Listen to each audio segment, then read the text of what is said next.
I'm a house guest. You kept beating me. You could have stopped leaving out food. And then eventually got to go find other food. They tricked him. They tricked him. In one of their first back-and-forth communications with Jeff, they asked him, why? Why are you screaming?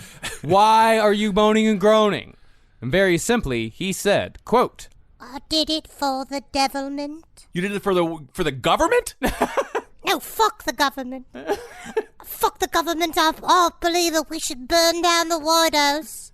That's Jeff saying it, not Henry. No, he did it for the devilment. Oh, for the devilment. I did it for the devilment. Whoa! I did it for the devilment. That's a fun term. I'm going to start saying that. Devilment's wonderful. Yeah. After that, the gloves came off for a little while between Jeff and the Irvings. He'd threaten Jim's daughter Vora and throw stones at her while she slept. So the Irvings moved Vora's bed into their room temporarily, at least until Jeff calmed down. Jeff reacted by thumping the walls and screaming at him the whole time they were moving the bed, saying, quote, I'll follow her wherever you move her. Don't follow her. But after Jeff composed himself, he told them that Vora could go back to her room, and he promised to never hurt the family again. I promise. Uh-oh. And in this, he kept his promise. Oh, good. He's nice. Was an honest little mongoose. That's very nice. For the next few years, Jeff and the Irving family lived in peaceful coexistence. About the worst Jeff did was occasionally spit at the family, and from time to time he would urinate in the house. Oh, that does happen. So does Wendy. So do I. There's so many things. Sometimes you just gotta pee. Yep. You know, but it is weird. That is one of those that gets into the poltergeist area, where a lot of times poltergeist activity is seen where there's like puddles of foul-smelling stuff, which in this, what they're basically saying, it smelled like fucking mongoose piss, and that there was some kind of little creature pissed inside of their house. But it seems like with the amount of holes they had inside of their home, it might have been a little creature pissed inside of the house that Jeff was just happy to take it and being like Al Qaeda, he just claimed it. Yeah, I think it's probably Jeff the talking mongoose. But even so, Jeff was fucking annoying. Yeah. Once, when Jim and his wife were about to engage in marital relations... What is that? What does that mean, Marcus? What's marital relations? They was fucking. Days was fucking. They's about to fuck. All right, good for them. Jeff went outside the house and started yelling about what was about to go down in the bedroom. They're about to fuck. Y'all be fucking in here. You wouldn't believe the kind of Irish fucking that's going on in this fucking house. What's that Jeff talking mongoose? They're about to fuck in there? They're about to fuck. Whoa! I actually saw them get in opposites. So they're about to no 60 no. All right, Jerry, Larry, Craig, let's go. We're gonna watch them fuck. All right, you can watch us fuck. See how it's done. See how the lady takes me heaving like a tugboat coming into the harbor. Meanwhile, Vora is just sitting to the side, traumatized. Not an easy day. But by December, instead of spreading around the bedroom habits of his hosts, Jeff was bringing gossip from around the island back to the house, although that gossip was mostly from workers on local road crews. And that holds into the history of witchcraft. Very often, the use of familiars, the ones that would actually use their familiars, this was a common behavior where they would go and report on them on shit and come back, kind of like the Damons in was it Philip Pullman's The Golden Compass, like that series where it's like they would go and come back. Sometimes they did it against a witch's will, where the creature would go out and come back and tell them a bunch of gossip, and a witch literally would be like, "Stop it! I don't want to know. I'm trying to have plausible deniability." Right? Yeah. One fun thing about the work crew, though, is that on one occasion, a crew member said he dropped a piece of bread on the ground and later saw it moving towards a hedge, seemingly carried by an invisible force that he knew was not the wind. He said it wasn't a windy day. And how do you know that? Because it wasn't a windy day. Okay. He was outside. All right. Because he wasn't wearing any clothes, and he knows that when his body hairs ain't moving, there ain't no wind. Ain't no wind outside. So by 1932, the entity proclaimed that he preferred to be called Jeff, spelled with a G and one F. Remember it. It's very easy to remember. And he claimed that he had been born 80 years before in India and had been chased out of the country by a man in a green turban accompanied by a hunchback. Well, that really doesn't isolate it. That doesn't. We got a lot of people we got to look for then. And you know what's interesting? Okay, here we go. Very similar to the UFO phenomena when you speak with aliens, especially old school alien visitations. They lie. When they even see little creatures, there's stories, right? Jacques Vallée did a good compilation of stories of like weird little long-nosed workmen that you'd see in a field, like old-timey UFO sightings. And they would say stuff like, "We're from the moon, and you can come with us in our hot air balloon." And their hot air balloon was a fucking UFO, and they're just talking in whatever is the day-to-day things that people would understand. Number one, a way to pulling from images from our consciousness to help bridge the gap in communication between two wildly different species and ways of living, types of intelligence, different planes. And then they also feel like they need to give you an explanation. They feel like humans need to be calmed down. Us chimps need to be told a bunch of bullshit fucking context because we can't just sit and accept a relationship with the astral. They have to contextualize it and say something like, "Yeah, I am an Indian mongoose. I come from a physical place 80 years ago, so you can buy me. Because the more you believe in me, the more I can hang out in this plane of existence." They like being there. All right. I love it. Who wouldn't want to be in the early 20th century, 19th century, 20th century? 20th century? Yeah, 19th century. That was a while ago. Yeah, that's a very fun time for a mongoose. Yeah, 1930s. It was before things got harsh. It's a great time for a mongoose, actually. Yeah. Well, soon after Jeff gave himself a name, a newspaper called the Daily Dispatch published another Jeff story, printing the headline, and this is possibly my favorite headline of all time, "Man Weasel Mystery, Grips Island." Oh, God. This is the beginning of the end.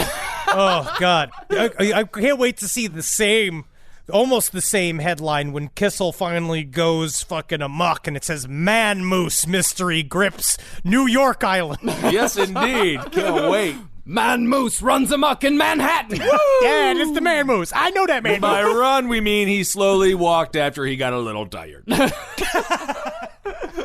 Now, there was a reason why they called Jeff a man weasel. Jim Irving told people that he thought that they were dealing with a manimal of sorts. Oh. A hybrid with the body of a weasel-like creature and the mind of a man. And for some reason, this creature had chosen Dorlish Kashen as his home. Okay. Jim also entertained the possibility that Jeff was the result of a crossbreed between a weasel and a ferret, and the combination of the two species had resulted in an unusual throat formation that gave it the power of speech and heightened man intelligence. I don't know why, in my mind, I find the weirdest explanation to be that it is, in fact, a physical talking mongoose.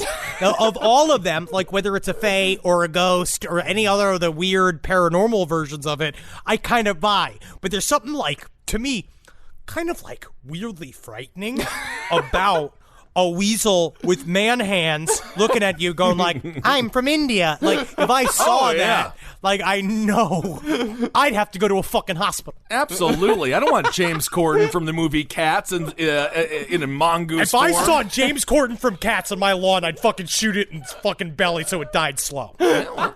You have that right. Well, concerning how Jeff talked, Jim was let in on the secret. Jeff claimed that a mongoose can speak if he is taught, and left it at that. Oh, it's like Dangerous Minds. Cool. It's just like...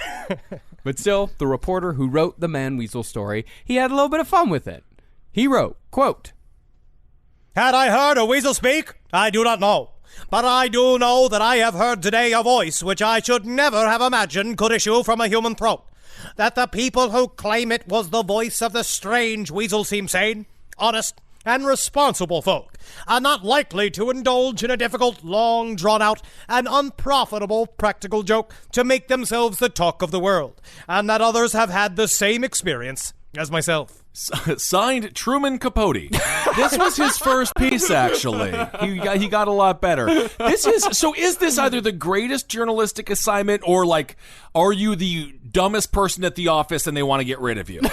I don't know. I can't tell. I think it's both. I think actually it's both. You are lucky enough to be the dumbest person to get the Talking Weasel story. Weren't we leading up to, like, a massive world war at this point? There was a lot going on in Germany at this point that should have been covered instead of Jeff the Talking Mongoose, yeah. It almost seems like the lack of coverage is what allowed it to blossom into what it became, but I'm glad we got this story, though. Even though, and we got many episodes out of the Nazis, so technically we should be thankful to them. Sure. That's a fun way to get in trouble. Now, this was actually one of the rare occasions when Jeff actually spoke for a visitor, or at least a visitor heard him. When Jeff refused to speak to the reporter initially, the reporter left. But when he got outside the door, he actually heard Margaret consoling Jeff, telling him that the gentleman had gone away and everything is okay now. And to this, Jeff replied, quote, He has not. I can hear him whispering. I won't talk for these people. They're all liars. Oh, Jeff. And it's possible that this aspersion caused that same reporter to also throw the Irvings under the bus. Just because Jeff called them fake news, huh? But he heard the goddamn voice from inside the house. We'll get into it. In that same article, the reporter speculated that daughter Vora was perhaps a highly talented ventriloquist, and pointed out in the newspaper that this teenage girl didn't have any friends. Oh my, what is wrong with this? This guy is such an asshole. Her life was fucking just decimated in teenager terms. Like, did he say that? Shown the whole world how dumb she is and how lonely she is and how all she does is make up voices all by herself and she lives the fucking weasel. I mean, also, she could never be on the yearbook squad in school after this shit. She lives on the Isle of Man. It's just a bunch of garbage pail kids around. Who is she supposed to hang out with? There's no other 13-year-olds. There's probably a couple of, like, rough farm boys that she wished she could sit on the lap of, and now they won't look at her because she's fucking got mongoose juice all over. I don't think that would stop him. Well, other newspapers went a little more sensational, such as the Peel City Guardian. They went full cryptid with the story, claiming that Jeff terrorized both the Irvings and their neighbors with hissing breath and a terrifyingly high-pitched voice. Cool. They also claim that Jeff had the body of a weasel, the head of a pig, and great glowing eyes. They loved the amalgam. Body of a pig. My favorite YouTube video. I don't know what it was about old-timey cryptid reporting and stuff. They love mixing up different animals. Yeah. I wonder if that's just because that's kind of a Bible thing. Well, the chimera is a pretty common creature in mythology, specifically like Greek mythology and also like the Book of Revelations, like you said, with the Bible. But yeah, they really do enjoy chimeras in this period of time. They like swapping the parts, which I get. It's fun. Yeah. It's fun to think about. I mean, you look a lot of coat of arms throughout England. A lot of them have chimeras, like a griffin's a chimera, all that type of shit. So yeah, they enjoy it. It really depends, though. You have the head of a pig, the body of a cow, and the cock of a chicken. That'd be weird. I don't want a chicken's cock. Wouldn't it be I want strange? the cock of a pig. I want the head of a chicken. And I want the body of an owl. That's kind of fun, right? We don't get to choose. We just don't get to choose, do we? Well, after the article was published, a reader wrote in and said that the pig face suggested that maybe they were dealing with a mongoose instead of a weasel. And everyone just sort of rolled with this guy's assessment. Yep, love this guy. Yep. Yeah. Hell yeah. You know what? Yep. Done. Is it the O.J. Simpson defense team? What are they? They're just making shit up? In fact, well, when Jeff was asked point blank if Jeff was a mongoose, he said, quote, I never said that he's a mongoose. Others suggested it. Then Jeff himself stated he was a marsh mongoose. And now I'm a liar. Making me a liar. So Jeff did say he was a mongoose. After somebody else said that he was a mongoose. So is that because they're psychically making him a mongoose? Oh, now you're on board, buddy. Ha-ha, Kissel is starting to understand. He's starting to get into the wiggity world of things that don't matter. And again, it makes you dumber. Now, after seeing the article in the Peel City Guardian, a woman named Florence Milburn wrote a letter to the National Laboratory of Psychical Research. How bored are these people? I mean, It's huge. This is huge news for the Isle of Man. We got a talking mongoose. Honestly, if there was a talking mongoose in my apartment building, I would be there with an old-timey reporter's hat with like the weird piece of paper on the side, the big flashbulb camera, just to be a part of the whole hubbub. No, I know. And who should receive that letter but world-renowned parapsychologist Harry Price. Oh, yeah. His name comes up a lot. Yep, as you might remember, Harry Price was the man most responsible for bringing the story of Borley Rectory. Rector dang near gave her a nice Corvette. Wow. He's the one that brought Borley Rectory to the world. Nice. But long before he encountered the ghost of Reverend Bull, Harry Price dealt with Jeff the Talking Mongoose. So Harry Price just had the greatest life of all time? Is that what we're He getting really to? did. I love this guy. This guy, what a fantastic life this guy got to lead. But he was like not super enthused about Jeff the Talking Mongoose. When he first saw it, he was just like, I think I can give this to somebody else and see what they do with it, and maybe we'll vet it a little bit before I go and find this fucking talking mongoose. Especially because the Isle of Man, unfortunately, it didn't seem like a place a lot of people were like super excited to go to. Oh my goodness! So he was the curmudgeon agent from the docuseries McMillions. Thank God somebody else found this story and ran with it. Yeah, I mean, for the initial investigation, Harry did not go himself. Oh Yeah. wow! And then it blew up. I don't think he should be. I'm against him now. I don't think he should Again, be man, allowed it's all in. about packaging. What did we learn from Edison? It's about packaging. Instead, Harry Price sent Captain Harold Egerton Dennis to get a bead on the whole story. Now, Jeff didn't speak to Captain Dennis on the first night, but when the captain returned the next night, Jim informed him that Jeff would speak in exchange for a camera or a gramophone for Vora. It's almost like their daughter asked for a gift they couldn't afford. Yeah, it's like asking Santa Claus. Yeah. But maybe that's what I'll start doing instead. If I, what I'll say to Wendy when she wonder, like, is there a Santa Claus? Maybe I'll tell her that actually, no, you should ask Jeff the Talking Mongoose for steak tonight. Oh. But Jeff also said that he would only appear if the person requesting his presence believed in the talking mongoose, because Jeff had no time for what he called doubters. Nope. Time, you got to believe in him, man. I get it. Hey, life is short. I understand. I get it, man. You can't let it's like, fucking I'm certain MJ didn't allow a single non-believer inside that circle. Hell no. That's how you get those W's, man. Now, Captain Dennis was open to the idea of a talking mongoose, but still, Jeff wasn't having it. On the second night, Dennis heard a voice coming from the bedroom when he was talking to Jim. And the captain shouted in assurance that he did indeed believe in Jeff. I believe in you. But Jeff replied, quote, I don't mean to stay long as I don't like you. What? What did he do to you, Jeff? What happened? You didn't believe? Now, the captain did try to sneak up on Jeff by silently crawling up the stairs. Oh my God, do you have any idea how difficult it is for a man with one wooden leg to sneak up on something? Yeah. Plum, plum, plum. Plum, plum, plum. But Dennis slipped on a broken step and noisily tumbled back down. And so the captain left, partly convinced of Jeff's existence, but still somewhat skeptical. Huh. However, there were visitors who had full-on encounters with Jeff. A visitor to Dorlish Kashin named Charles Morrison said that Jeff responded to each and every one of Jim's commands during his day at the farm. Jim asked Jeff to bark, and Jeff barked. And Jim asked Jeff to sing Carolina Moon, which was a popular song at the time. Okay. But instead of singing, Jeff said, quote, Charlie, Charlie, chuck, chuck, chuck. Charlie, my old sport. Clear to the devil if you don't believe. Vanished. Well, that's not exactly the song that I wanted to hear, but that is a nice tale. I'll tell you what, I wanted to do a little bit of a dance, and I wanted to maybe, take my daughter on the town to that song, but instead I'll be frightened by it. Indeed. Nothing like some good fiddle music to get these white bones cracking. Then that night, as Charles was trying to sleep in the house, Jeff reappeared saying he's going to keep Charlie up all night because Charlie was a doubter. And about an hour later, Charlie heard something under his bed. Morrison said he looked underneath the bed and saw a pair of glowing eyes staring back. And Jeff asked him, "Do you believe now?" Yes! It's so fun. It's so fun.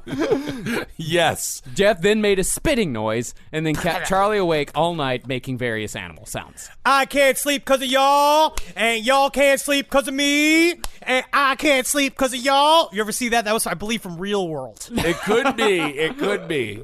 Well, other visitors were treated to Jeff's penny trick. In this, visitors would flip a coin and have Jeff guess heads or legs. That's how it's done on the Isle of Man. Oh, I like that. Yeah, because they got their crest is like 3 legs all put together.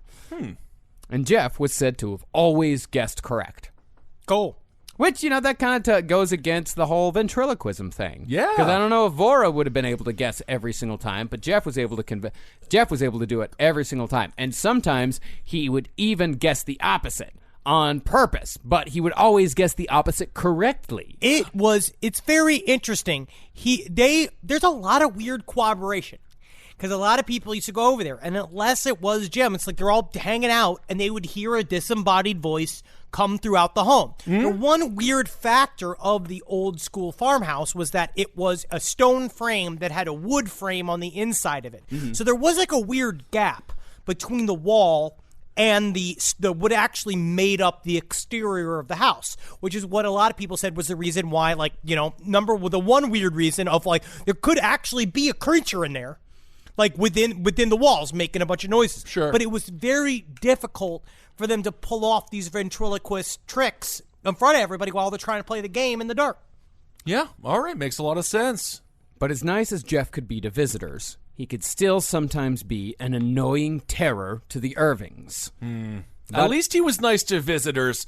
You're allowed to be kind of a prick around your family. That's unfortunately the people who get the most prick version of you sometimes, which is unfortunate because we take our families for granted, Kissel. Yeah, we do. Sure. About a month after Charlie Morrison's visit, Jeff woke up Jim at 5 a.m. saying that he was sick. Oh. Jim then heard a noise that sounded like a cat vomiting. I got a case of the mongoose shits. And when Jim looked under his bed, he saw a pile of vomit mixed in with some half-eaten carrots. Oh. Jeff vomit. Oh, Jeff vomit. And Jeff had other maladies besides just food poisoning. On another occasion, a horrible bronchial cough echoed throughout the house when no one else in the family had any kind of sickness. And Jeff claimed it was coming from him, saying, quote, Jim, I have a goddamn cough. I have a hell of a cold. Oh, Jeff. Do they make mongoose Robitussin? It was around this time that the Irvings claimed to have actually come into physical contact with the entity. They said they saw Jeff run over the crossbeams supporting the roof, and upon closer inspection, Jim saw that Jeff actually had doll-sized human hands. Oh, Cool. But they didn't have 5 fingers. It just had 3 fingers and a thumb. Yeah, man. Old school Mickey Mouse. Yeah. This is what Mickey Mouse would look like if Sure. it was real. Also, the Teenage Mutant Ninja Turtles, another reference to them. Yeah. Margaret was actually able to reach up to the crossbeam and stroke Jeff's head and feel his teeth with her fingers. And after that, Jeff was well and truly a member of the family. He did it. Yay! Everybody even bought him a little ball to play with. No kidding. Yeah. Aw, yeah. Did they ever get that xylophone for the daughter there? Gramophone. Gramophone. In return, Jeff began bringing objects from nearby farms as offerings, and he even started killing rabbits and laying them at the door for the Irvings to sell for 5 pence apiece. Wow. By the end of it, Jeff would kill over 200 rabbits for his adopted family. Can you sell an animal that is killed by another animal? Isn't there some diseases that could spread that way? Doesn't seem that safe. No. Well, I mean, this is 1930. I think you could. This is 1935. You can sell anything. Any meat will do. Any meat will do. Okay. But, this is what OBS or the Obmen or brownies are also known to do. If you work in conjunction with them, they will help you in many ways. They go out of their way because he ended up being the breadwinner for the Irving home. Well, that is quite an indictment on the father. Well, as far as how Jeff killed him, Jim said that there was never a spot of blood on the rabbits, but their eyes were usually bulged out of their skulls, implying that Jeff had strangled them to death with his strange little human hands. You think you're fucking better than me? You think you're fucking better than me? You see him just choking rabbits in a field. Damn. Admittedly, Vora was also quite the accomplished rabbit killer herself, but her method was much bloodier. She'd have Mona, the family dog, point at the rabbit, which froze the animal on its tracks. That's what a pointer's for. And Vora would sneak up behind her prey and beat it to death with a stick. This chick is psycho. The daughter, desperately needs psychiatric help. No, she's a hunter. Nah. There's nothing All wrong. right. There's nothing wrong with that. This is farming. This is a farming life, Kissel. It's a harder life than our lives. I get my food like a good human being from Taco Bell and from McDonald's. They don't even kill the animals. They're born as patties.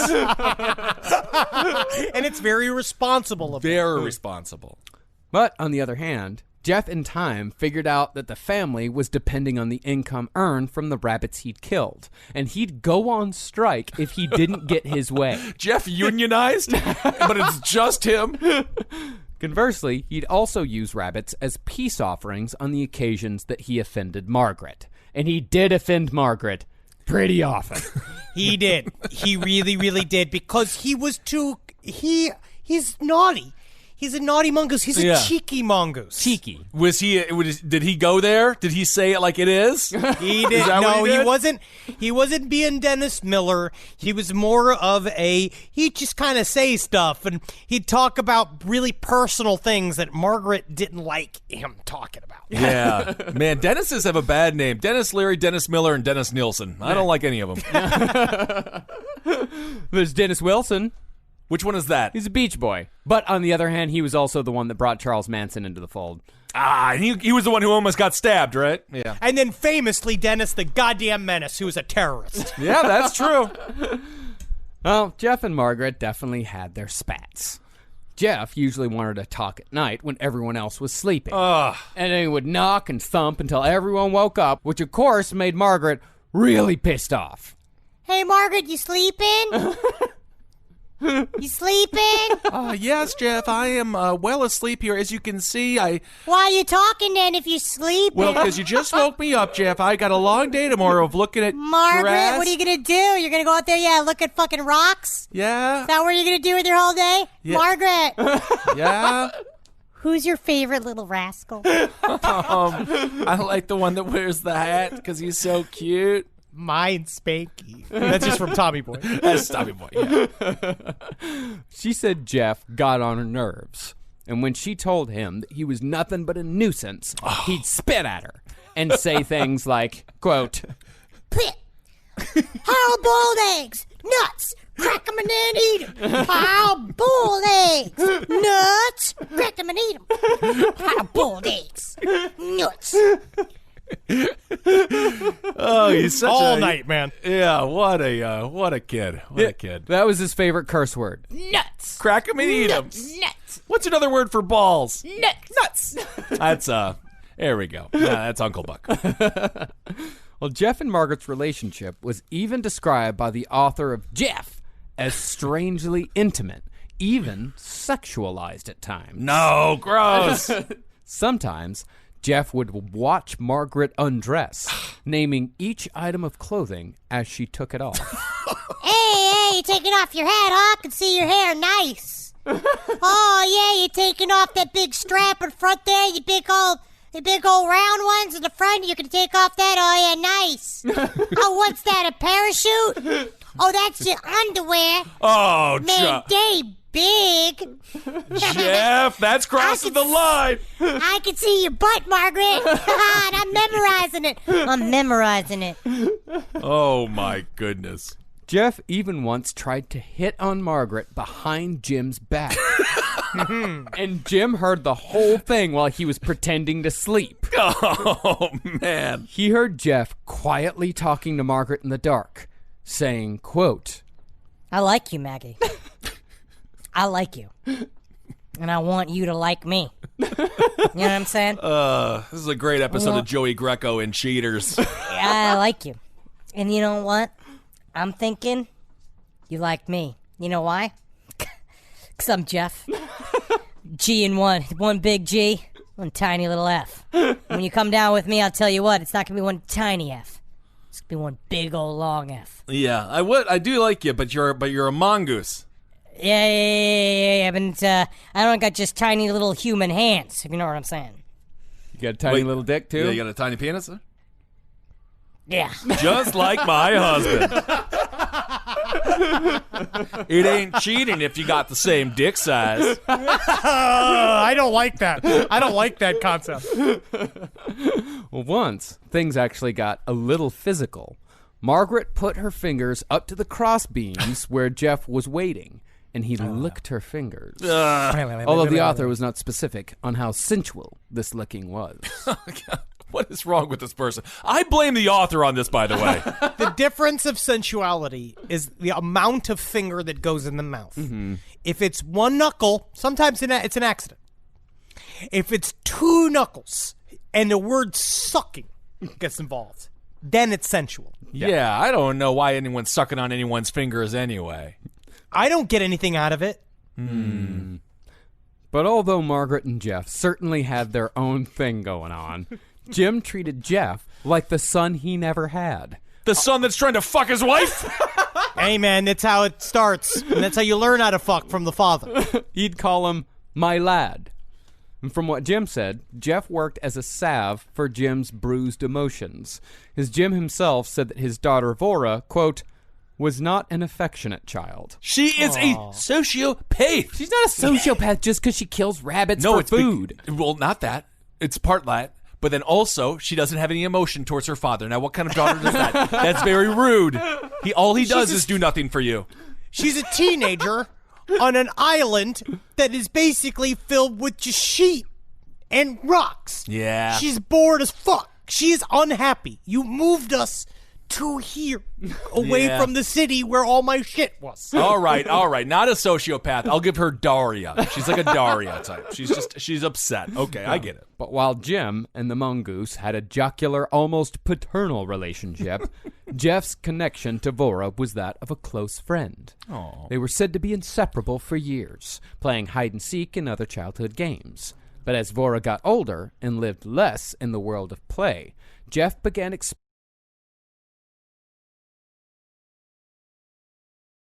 or not. But outside, there was definitely a question. And after taking a couple of years off from the subject, parapsychologist Harry Price returned to Jeff the Talking Mongoose. Wow. Guess it came back in the rotation. Yeah. He's just like, okay, yeah, now came back up. And Harry Price is just like, fuck it. I already masturbated today. I'll go and do this research into Jeff the Talking Mongoose. All right. Well, Price asked the Irving family for some samples of Jeff's fur, and the Irvings claimed that the fur they sent was pulled from Jeff's back and tail. But from what Price's contact at the London Zoo said, the hairs most likely came from the dog. Now you might say, of course they're from the dog. The Irvings probably just clipped some from Mona. But it might also be possible that Jeff, a trickster by nature, pulled a switcheroo. Because for the most part, the only people Jeff really cared about convincing were the Irvings. These bits of evidence remind me of the evidence that has been accrued over time about UFOs, right? The idea of metamaterials and implants, all these things that now the TTSA are now firmly in the camp of they are trying to do research on, but they aren't. They are making television shows.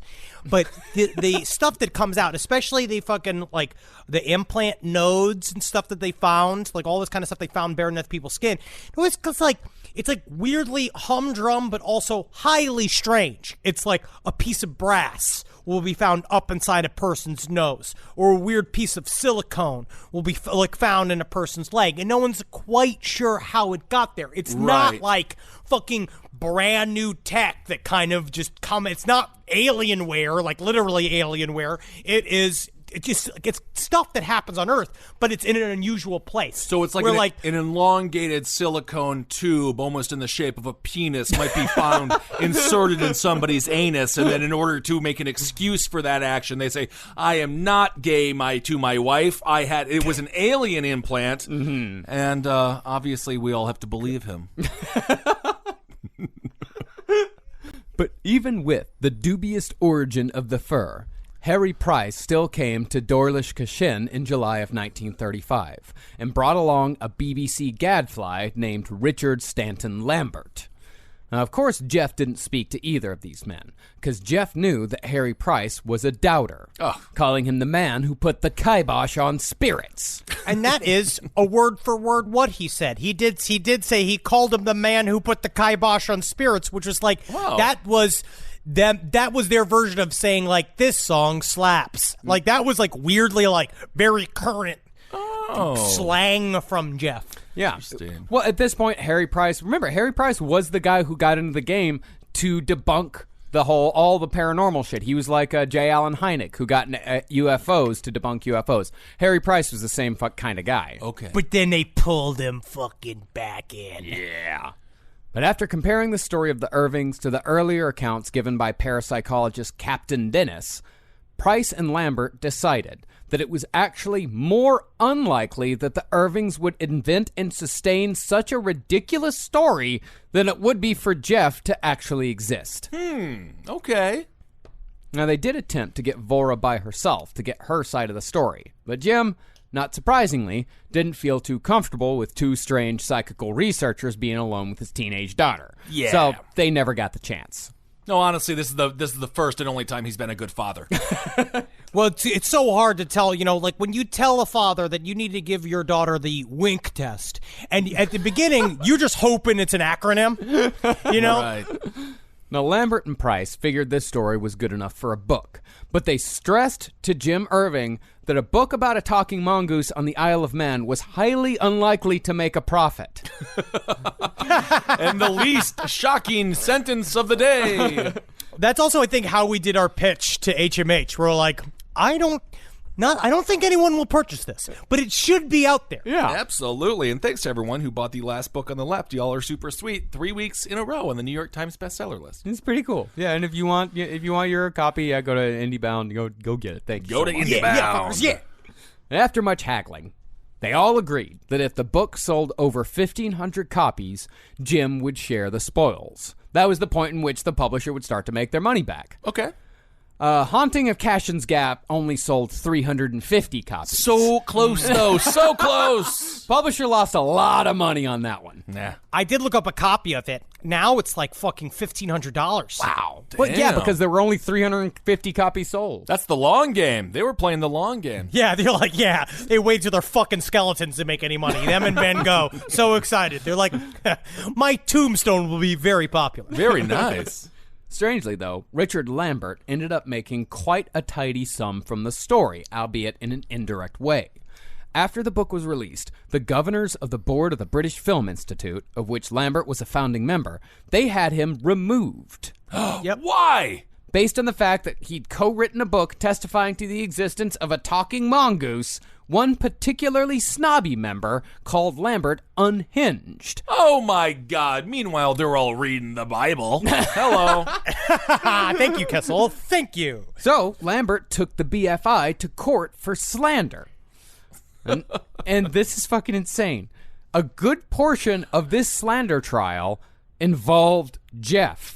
This is in court. They all sat with their fucking wigs on in the heat, all yelling about Jeff. Yeah, okay. Making their snooty little jokes about the size and bushiness of Jeff's tail. Oh, my goodness. Just trying to make Lambert look ridiculous. Wasn't there about to be a war? Or this is post-war. No, this is 35. What? This is okay. Yeah, this is right when things are about to kick off. They should have been keeping an eye on that old Adolf Hitler fella. Yes. No. Because what happens is they needed to keep Jeff the Talking Mongoose in the fold. Because imagine how dangerous Adolf Hitler would have been if he could have been aided by the power of this phantom weasel. That's who could go and tell him where Anne Frank was hiding.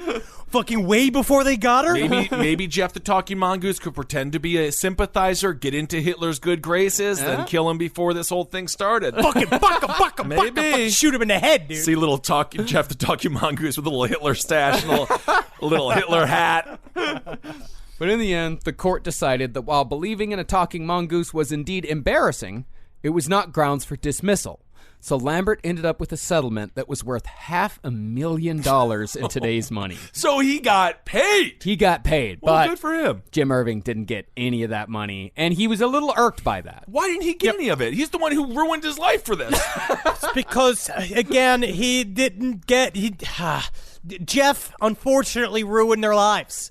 Unfortunately, that what happens to every person's life who is touched by the paranormal. They all get ruined. That's why I always kind of lean on the side of, why would anybody do this to themselves? Why would they go and tell everybody in the world I own a talking mongoose? Yeah. If they didn't if they weren't at least insane enough to believe it if it was fake. Well, that's the Harry Price approach, right? Why would they do that? Yep, why would they do that? Actually, Jim Irving did get offered by Buffalo Bill's Wild West show $50,000 for Jeff the Talking Mongoose. They were going to tour him around America like a miniature King Kong. That's awesome! That would have been awesome! Just get him a mongoose and put a tape recorder by the side of it. But Lambert, by the way, he went on to author a second book on the paranormal called Exploring the Supernatural, and that was the first significant study of supernatural phenomena in Canada. Wow. Okay, cool. But as far as Jeff went, he was back out of the news just as fast as he'd come in. And Jim was able to eventually capture a couple of pictures of the mongoose, but what was claimed to be Jeff could also just be a furry hat placed on a fence. Jeff is the modern... He's what Pizza Rat is for today. He is old school Pizza Rat. He's the first Pizza Rat. It did look like, the pictures of Jeff do sort of look like what they, the rage at the time was fur stoles, like little kind of scarves, and it did look sort of like that. But that's another thing where if you look at pictures of UFOs or other various weird occult phenomena at the time, they all just kind of look like half-made. Right. Again, then you just say that they're all fake, but then you're the least fun person I've met at the party tonight, and I don't think I'm going to fucking re-talking to you. You know what I mean? I don't know about the fur coat is always very interesting, and the fur hat. I don't know why women wanted to look like Sasquatch for such a long period of time. Now you do the faux fur, but the whole thing, I think it's weird. It's very strange. I mean, granted, we wear leather and stuff. That's the skin, but I just feel like having the fur on you. It's a very unique thing. I like faux fur. I want one of those big, like, Russian hats. Those big, like, furry hats. I think But they're fun. you know, in the rain, it's just going to start falling apart. Next thing you know, you're like a chicken coughing up its own chicken fur. What do they call feathers? You're just remembering an episode of Seinfeld. Oh, that could be. That sneaks in there sometimes. That does sneak in there. Well, the last person to show an interest in Jeff was a man named Nandor Fodor. I love this guy. It is no real. way he is over 4'10". No way. If he is, I'm pissed, actually. Nandor showed up at Darlish Kashen in 1937. He was the research officer for the International Institute for Psychical Research, which of course merged with the British College of Psychic Science in 1938 to become the Institute of Experimental Metaphysics, which soon changed its name again to the International Institute for Psychic Investigation. Okay. And then the whole thing was eventually changed to the Bureau of Unemployed Nerds. But concerning Nandor Fodor, he spent 7 days at Darlish Kashen after corresponding with Jim Irving for 2 years. And Fodor showed up having already bought into the story completely. He was a believer. Okay, this is very good. Good place to start. But still, Jeff refused to appear, much to Fodor's disappointment. Jeff, but he was a believer, Jeff. I don't know why you wouldn't appear. Jeff is losing power. Yeah. Jeff is starting to ease his way off of this plane into the next, or starting to move farther away from the family to experience more of humanity. Or it's going back to its own agendas and needs to go back to wherever the hell it came from, because maybe it's Jeff's got a wife and family he's been fuck he ran out on, where he did the whole like, I'm going out for cigarettes, and then he just never came back. That does happen. Yeah, I mean, Jeff at this point was being seen less and less. Nandor just waited too long to go. I see. But still, based on the accounts of Jeff spitting, coughing, and urinating, Fodor came to the conclusion that Jeff must have been a physical, living, breathing animal. Furthermore, he believed Jeff was a talking animal. Maybe not an animal that had been born with the ability to talk, but certainly an animal that had learned the art of human speech. Cool. Which is fucking weird. Yeah, that is a bit odd, yeah. It's the weirdest possible explanation. It's very weird, yeah. But Fodor also speculated that Jeff, although physical, might have still been conjured by Jim Irving himself through an intense yearning for mental stimulation, owing to the entire Irving family going out of their minds with boredom stuck on the Isle of Man. He also then updated his views a couple of years later, where he then had some other very interesting idea that Jeff was not only a physical talking mongoose, but that he was sort of possessed by the brain of Jim. That Jim was controlling him psychically from the outside, like this weird combo thing, which I think just involves him thinking that he had a fern and it was weed and he just accidentally ate a bunch of it. Like he just went off the fucking reservation. As we said, Jeff had already started to fade by the time Fodor came around in 1937, and the talking mongoose was physically seen for the last time at Dorlish Kashen in 1939.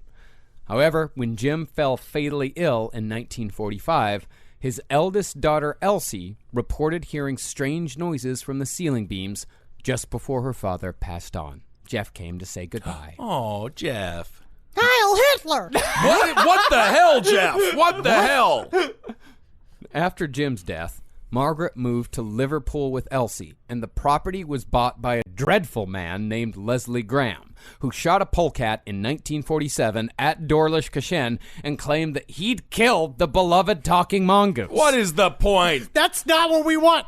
That's not what we want. None of us wanted his fucking corpse. Other than fucking the guy's wife, he didn't do anything wrong. I wanted him to sing and dance. I wanted him to be a showman. I didn't want him to be a fucking pelt. Yeah, this is why aliens haven't come to visit us yet. Leslie was a dreadful man. He was a terrible man. As far as Vora went, she left the Isle of Man soon as she could and wanted nothing more but to leave the story of Jeff the Talking Mongoose far behind. She gave one interview in 1970, but was still steadfast in her claim that Jeff was indeed real, even 30 years later. However, she said that if it would have been up to her and her mother, they never would have told anyone about Jeff. But Jim, unfortunately, got a little carried away with the whole concept and ended up taking the whole thing way too far. Oh, my goodness. He did a little bit of a Chevy Chase from the National Lampoon movie in this fucking bullshit. Anytime you end up in the court of law discussing is the invisible talking mongoose real or not, some things have gone awry in your life. In fact, Vora made the interviewers promise that they would not tell any of her coworkers about the Jeff story. She maintained that the reason why she could never find a husband was because of her association to Jeff the Talking Mongoose. Oh, Jeff's final revenge. All right, there it is. And, you know, you could say that Jeff wasn't real. Sure. You could say that he was I mean, you wouldn't be a fun person. No. And I mean, because I don't know. In the end, though, I let Jeff into my heart this week. That's good. I let him in there, and now he's made a little burrow, and I'm going to bring him little bits of bacon. And I'm really excited, and I hope that Jeff visits me in my sleep. So you're using this as an excuse for more bacon consumption? Yes. Okay, that's great. Jeff the Talking Mongoose, thank you all so much for going on this crazy magical journey. It was a fun week. It was a fun magical one. week. Yeah, we figured we'd take a little break from the blood and guts and just have fun. Absolutely. Have a little bit of goddamn fun. I'm trying to have fucking fun around here. Absolutely. Next week we're going to have a relaxed fit episode, but then after that we're going to go deeper into the world of the occult. This whole summer, getting strange. That's right. Summer of Strange is upon us. It's getting hot here in New York City, and hopefully the weather is nice where you are as well. Now we're going to talk extensively for an hour about the weather. So the clouds, there should be a little overhead today. We do have a thunderstorm planned. That's true. Oh, we had quite a nasty thunderstorm last night. A couple of my deck chairs got blown over, and I really don't have the energy right now to go out and put them back up. There you go. After you enjoy Cloudcast here on LPN, why don't you go and enjoy a little bit of a Bullet in the Mouth podcast, where we teach you how to get bullets in this trying times, these hard times where the gun stores just aren't open, and you want to make sure you can really blow your brains out. I think the gun stores are open. Also, happy birthday, Henry! Once again, congratulations, you've made it. To this, you made it to this. And that's great, and we're happy that you live. Of course, birthdays are for the dying, and funerals are for the living. So let's not forget that. Let's not forget that. And please. yes. Thank you all so much for supporting LPN. Thanks for giving to our Patreon. Thanks for anything. Do we have obviously the book again? Go to IndieBound. Thank you all so much for buying the book. I mean, it really is amazing to be on the New York Times bestseller list 3 weeks in a row. It's like exceptionally rare, and so just thank you all so much. Yeah. And I promised a few people that got into my DMs because they were going through stuff that I was going to send them a book with a little written word in it. I will send that out, but it's open. The way to send it, the UPS store is closed until May 4th. Yeah, just give me a little time. Apparently, that's not a necessary business these days. And keep on supporting all the shows here on LPN. We got the stream. Is there anything else, guys? Anything else we want to tell our audience about? LastPodcastLive.com. Check out our live show because we can't be on the road, so take the road to your home. Absolutely. This is a way to watch us in your underwear, which is how I'd rather you watch us. I wish that you would show up at the live show in your underwear. Do that. Sure. I mean, I'd rather you do that. But check out Last Podcast Live, and also check out LastPodcastMerch.com. We're selling merch. We are still giving 6.66% of all of our proceeds to One Fair Wage. Absolutely. We fucking updated new shit. We've got a bunch of responses last week when we asked if do you have some merch that you want us to chill at you? And we are going to start getting those gears turning. Yes, we are. We got a super cool new T-shirt out there if you want to go check that out. And we're restocked on everything that was sold out previously, so you can go lastpodcastmerch.com. And if you're interested in No Dogs in Space and you've been waiting till the end of the Ramon series to really digest the whole thing, Part 4 comes out next Thursday. So that whole thing's in, and then after that, we're heading on to something else. Hell yeah. Check out all the shows here on Last Podcast Network. And never forget, folks, hail yourselves! Hail Satan! Again. Magustalations, everybody. Hail me. I think we've been forgetting a lot about Satan these days. Have we? I think that we need to be reaching out more to Satan and see what he can do, because basically what it'll help you do is maybe help convince your partner to try something else in the bedroom during these trying times. Yeah, maybe. That could work. This show is made possible by listeners like you. Thanks to our ad sponsors. You can support our shows by supporting them. For more shows like the one you just listened to, go to lastpodcastnetwork.com.